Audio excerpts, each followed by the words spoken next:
Hello and welcome back to the channel Up the Reds TV with me, Andy. As I always say at the beginning, please like, please share, and please subscribe to the channel.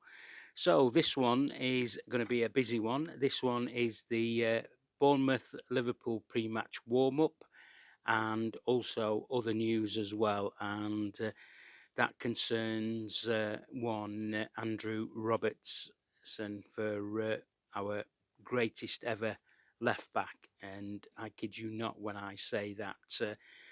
So let's have a look at the Cherries' last four league games to start off with. Okay, uh, played away to Chelsea, they drew 2-2, and they played a 4-2-3-1 system.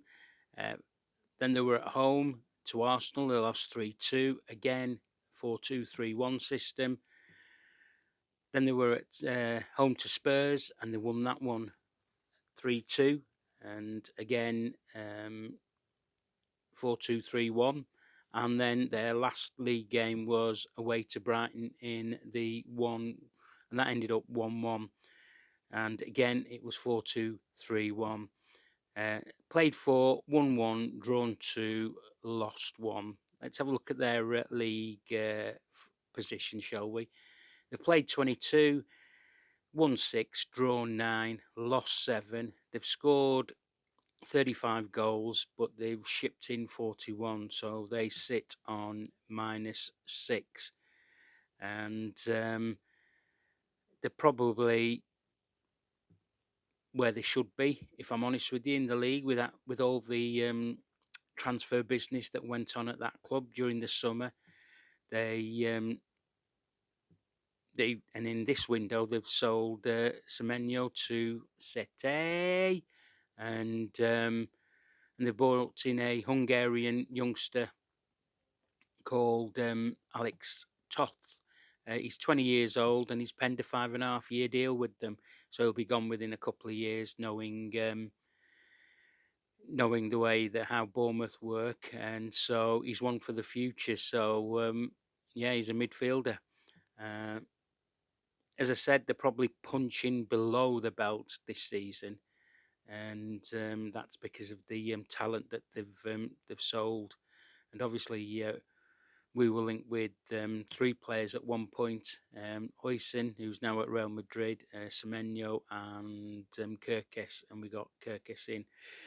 Look, I'm a big fan of their manager. Yeah, Andioni Iraola.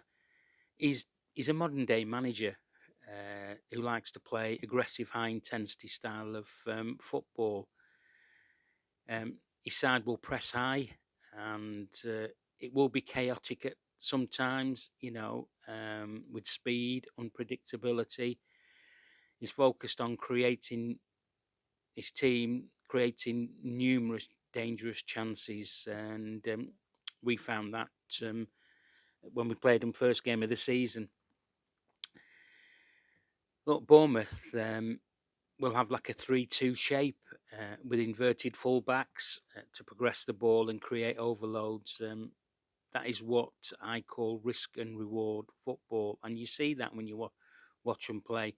They will throw bodies into the box, they will throw crosses into the box, and they will pick up the second ball. So yeah. So as I say, I like him. I think he's a good manager. He's probably going to be waiting for the next big chance. He was linked to Real Madrid when he was in Spain, and he's been linked to us as well. And before we got Onslaught in, so he's been linked to Manchester United. He's been linked to Tottenham, so you can see he's got a good credential. He likes to develop young players, and he helps them find the best roles for them.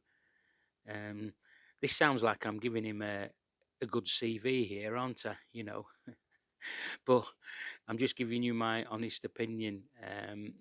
I've I've seen him with his Bournemouth team at Anfield, and he's very passionate off the sidelines as well.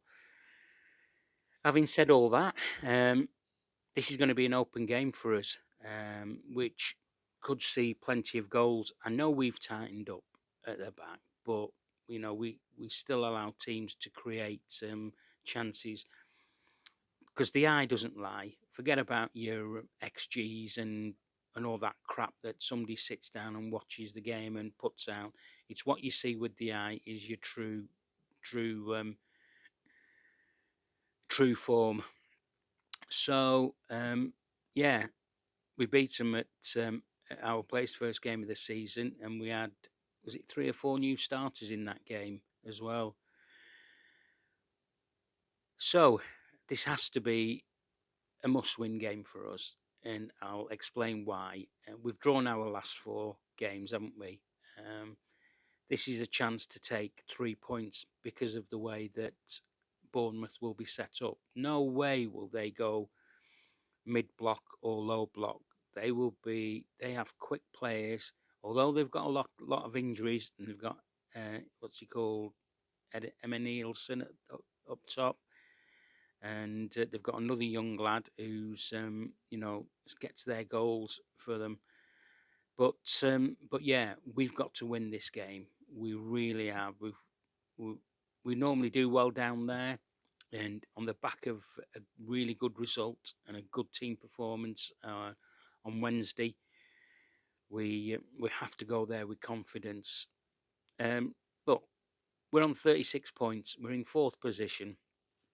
We're on 36 points with a +4 goals. Now, teams below us, you've got Man United on 35 points, +6. Chelsea, 34 points, +12. Brentford, 33 points, +5. And then you've got Newcastle, 33 points, +5. So they've all got slightly better and better goal difference than we have. So all of those, like I say, have better goal difference. We need to win. We need to win this.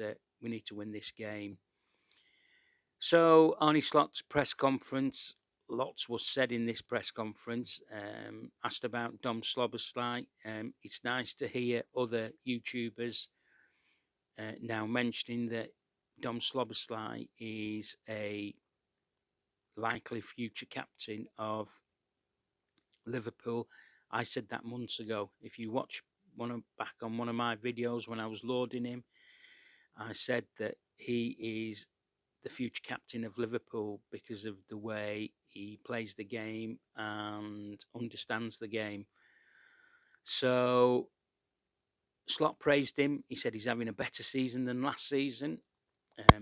I can understand that. He says he's scoring crucial goals for the team. He said the one that he scored on Wednesday, he has to give credit to one of his backroom staff who helped him with that. So yeah, that was good. On Joey Gomez, he was asked, can Joey play 2 games? Because it's 2 days rest, isn't it? So on Gomez, he said, we prepare all our players to be ready.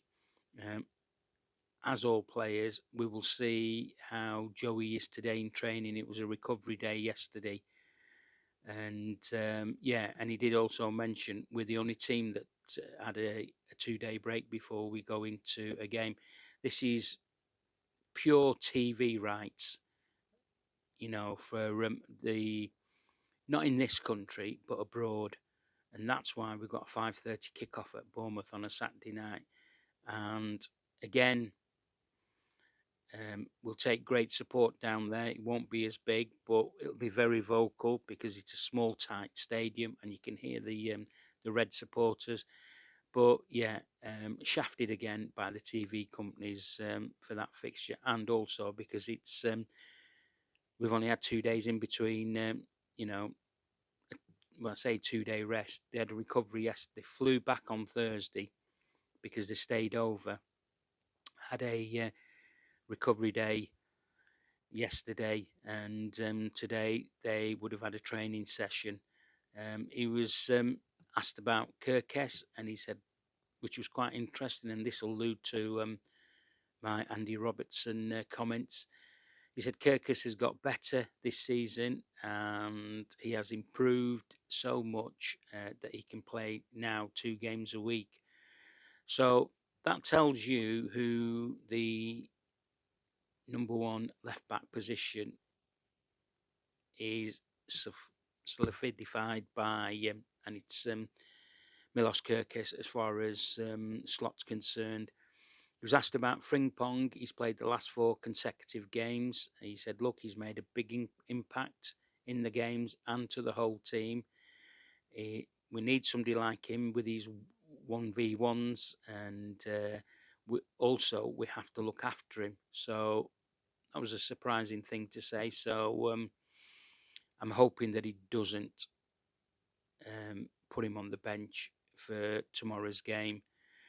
He was asked about the players because of the chasing pack. He said, I'm confident about these players to keep ahead of the chasing pack despite the injuries to Isaac Bradley and Neone. And he said, this is not what I could have foreseen.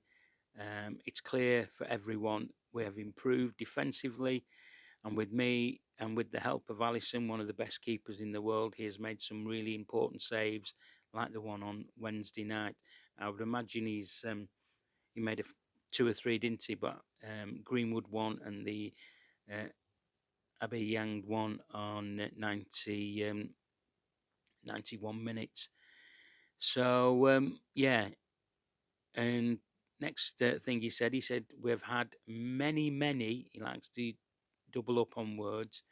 We've had many good games this season and with good individual performances, and we have had to adapt many times with players available to get the best out of this team.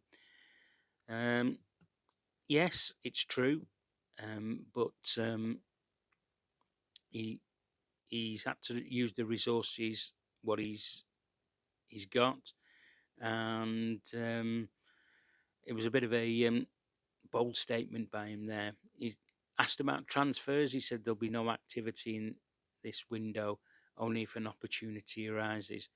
But nothing coming in, but people going out. We'll discuss that. On Ibu, obviously, he was asked a question about him. He said, I've spoken to him a few times, and that will stay private between me and him. And that's all he would allude on that. On Bournemouth, he said it won't be different to our game at Anfield. He said, I'm looking forward to it. I think he's looking forward to it because it is going to be open. They won't be, as I've said, they won't be in a middle or low block. They will be open and they will be looking to counter attack us. So it'll be an interesting game, as they always are down there. So my team now, I would go to the same team that's started the game on Wednesday. If he's looking to have this close knit players playing constantly and getting used to each other, this would be an ideal game for me. And so Ali, Frimpong, Kirkes, uh, Gomez, if he gets through training today, Van Dijk, Gravenberch, Maka, Sloboslai, Wirtz, Salah, and Ekatike. He did mention about Salah. He would see how he is as well in training today, see if he could go again as well, because he did get 90 minutes under his belt on Wednesday. So yeah, that's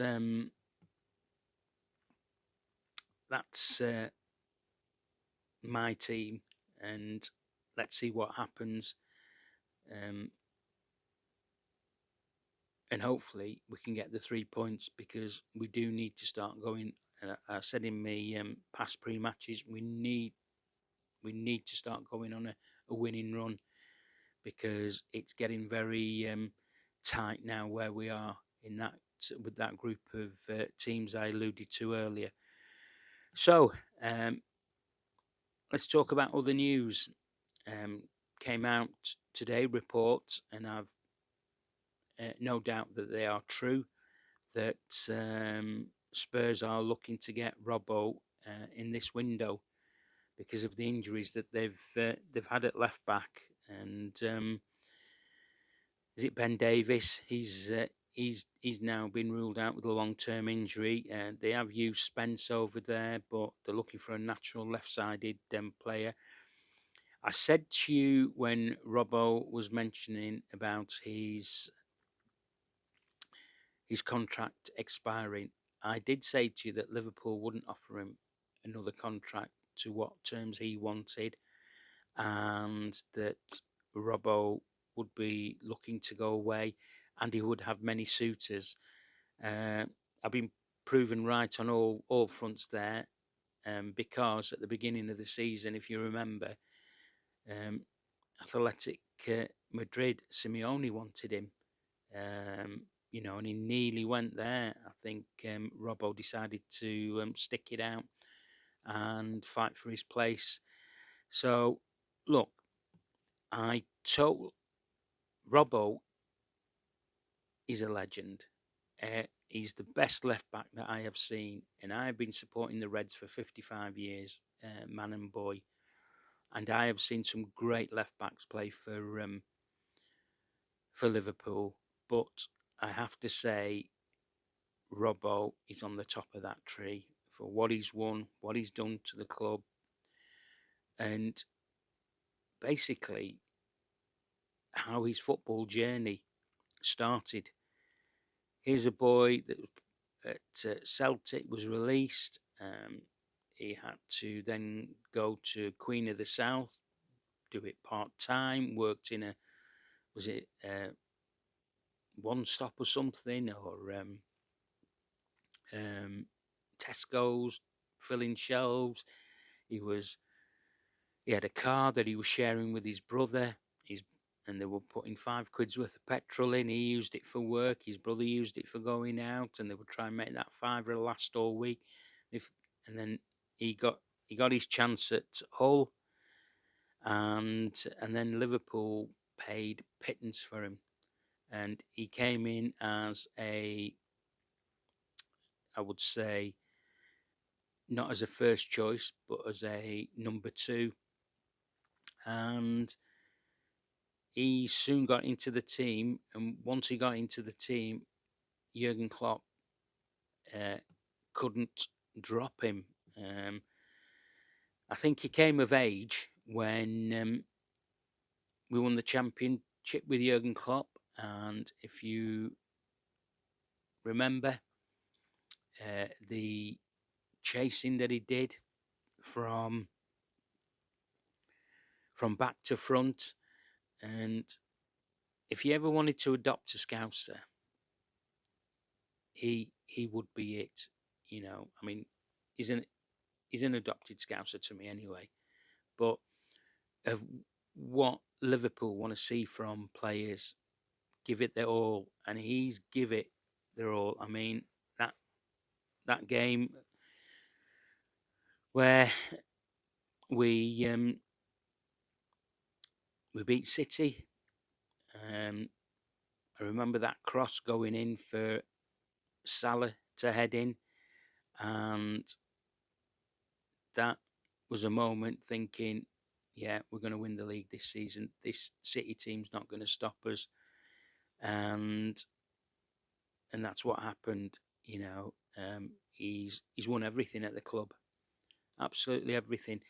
He goes with my blessing. I'm just a bit sad that if he does go, he doesn't get the send off that he really deserves.